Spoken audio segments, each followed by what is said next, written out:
દેશના પ્રધાનમંત્રી નરેન્દ્રભાઈ મોદી સાહેબને 12 વર્ષ ખૂબ સફળતાપૂર્વક પૂર્ણ થયા છે અને અત્યાર સુધીના જે પ્રધાનમંત્રીઓ જે થયા છે, જવાહરલાલ નહેરુથી માંડી બધાના જ રેકોર્ડ તેમને તોડ્યા છે અને ફક્ત સમય નથી પૂરો કર્યો, એમના સમય દરમિયાન અનેક રાજ્ય અને દેશના ખૂબ ઝડપી વિકાસ કર્યા છે, દેશને ઊંચાઈના માર્ગે લઈ ગયા છે।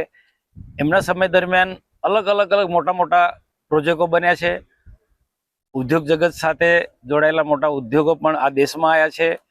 કૃષિ ક્ષેત્રે, પશુપાલનના ક્ષેત્રે પણ ખૂબ આખા દેશે ખૂબ સારી પ્રગતિ કરી છે।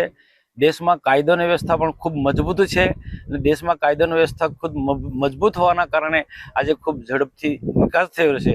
આજે આખા દેશને ગુજરાતની અંદર પ્રગતિ પથ ની યાત્રા નીકળી રહી છે અને જે દેશની અંદર અને રાજ્યની અંદર રાજ્ય સરકારને ભારત સરકારના સહયોગથી જે મોટા મોટા પ્રોજેક્ટો નિર્માણ પામ્યા છે અને સમાજને જે ભેટ દ્યા રાષ્ટ્રને ભેટ દ્યા છે એવા મોટા મોટા સ્થળોની આજે નર્મદા જિલ્લામાં પણ અમારા પ્રભારી મંત્રી રાજ્ય સરકારના મંત્રીની નેતૃત્વમાં આજે પ્રગતિ પથનો આજે અમારે પ્રવાસ છે।